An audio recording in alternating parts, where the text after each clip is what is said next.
রাধে রাধে বন্ধুরা, তো প্রথমবার বাড়িতে নিজের হাতে বিরিয়ানি বানিয়ে খেলাম। তো জানি না এটা বিরিয়ানি হয়েছে না কি হয়েছে, বাট বিরিয়ানির মতো দেখতে। তো বিরিয়ানি না হলেও এটাই বিরিয়ানি।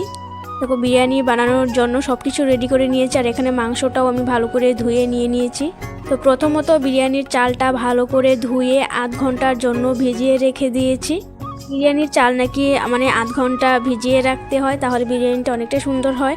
আর চালটা ভিজানোর পর বিরিয়ানির মাংসর মধ্যে সব মশলা দিয়ে ভালো করে মাখিয়ে ম্যারিনেট করে রেখে দিলাম আধ ঘন্টার জন্য রেস্টে। তারপর দেখো, হাঁড়িতে গরম জল বসিয়ে পরিমাণ মতো দিয়ে দিলাম জলের মধ্যে সাদা তেল।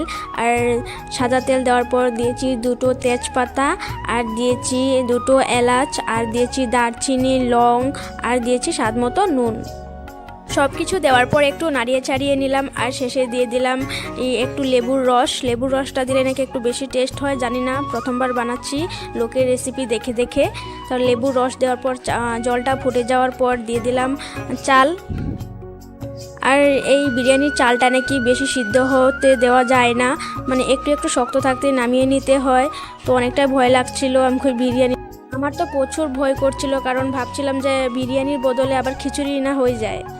তারপর কড়াইতে দিয়ে দিলাম তেল, আর দিয়ে দিলাম একটু পরিমাণ হলুদ আর লবণ দিয়ে সব কিছু দিয়ে প্রথমত আলুটা ভেজে নেব। যার বিরিয়ানির মধ্যে আলুটা দেবো সেটা হালকা ভেজে নেব লাল লাল করে, তাহলে খেতে একটু বেশি ভালো লাগে, দেখতেও ভালো লাগে। সাদা সাদা হয়ে থাকলে কিন্তু ভালো লাগে না।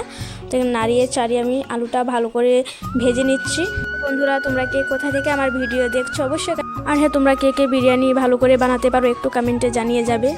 আমি কিন্তু আলুটা লাল লাল করে ভেজে নামিয়ে নিয়েছি। এখন পেরেস্তাটা করে নেব, পেঁয়াজ দিয়ে পেরেস্তাটা যেটা বানানো হয় বিরিয়ানির উপরে দেওয়া হয়। তো সেদিন আমাদের বাড়িতে পেঁয়াজ ফুরিয়ে গিয়েছিল, পেঁয়াজ ছিল না। আর রাতে বানিয়েছি যেহেতু, সব দোকান বন্ধ করে দিয়েছিল, কোনো উপায় নেই, 2টো পেঁয়াজ দিয়ে পেরেস্তা বানিয়েছি। আর এখন মাংসটা বসিয়ে দেব, আর দিয়ে কড়াইতে দিয়ে দিলাম শুকনো লঙ্কা, তেজপাতা, অল্প পেঁয়াজ, আর দিয়ে মাংসটা ভালো করে নেড়ে ছেড়ে একটু কষিয়ে নেব। একটা সত্যি কথা জানো বন্ধুরা, যখন বাড়িতে লোকজন থাকে, অনেক মানুষ থাকে, তখন আমার ভিডিও এডিট করা অনেকটা প্রবলেম হয়ে যায়। কারণ বাড়িতে লোক থাকলে আমার ভিডিওতে ভয়েস ওভার দিতে অনেকটাই লজ্জা লাগে। তো আমার মতো কে কে আছো অবশ্যই কমেন্টে সাড়া দিয়ে যাবে।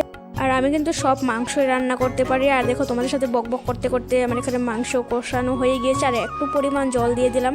মাংসটা সিদ্ধ হতে হবে, আর এখন দম দেওয়ার পালা। দেওয়ার জন্য আমি সব কিছু সাজিয়ে নিচ্ছি। প্রথমত মাংসর তরকারিটা আমি ঢেলে দিয়েছি, আর এখনও এক এক করে আলু, আর আলুর উপরে ভাতটা দিয়ে দিচ্ছি, ভাতটা ঢেলে দিচ্ছি।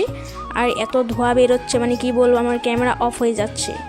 সব ভাত ঢেলে দেওয়ার পর আমি পেঁয়াজের পেরেস্তাটা দিয়ে দিচ্ছি একটু সাজিয়ে। পেরেস্তা যেহেতু কম ছিল, কিছু করার নেই। আর পরে দিয়ে দিলাম ঘিয়ের পরিমাণটা কম দিয়েছি, কারণ ঘিটা অনেকেই খায় না। আর তারপর মাংসর থেকে রাখা ঝোল একটু কালারের জন্য একটু নাড়িয়ে ছাড়িয়ে দিয়ে দিলাম। আর এখন দম দেওয়ার পালা। সোজা ঢাকনা ঢেকে সোজা বসিয়ে দেবো উনুনে, আর আধ ঘন্টা না 10 মিনিটের জন্য রেখে দেবো। আর দেখো, এখানে বিরিয়ানি একদম কমপ্লিট ডান। আর কালারটা জাস্ট দেখো অনেকটা সুন্দর হয়েছে, আর খেতেও এত মন্দ হয়নি, মোটামুটি হয়েছে। তো আজকের ভিডিওটা কেমন লেগেছে অবশ্যই কমেন্ট করে জানাবে। তো সবাইকে টাটা।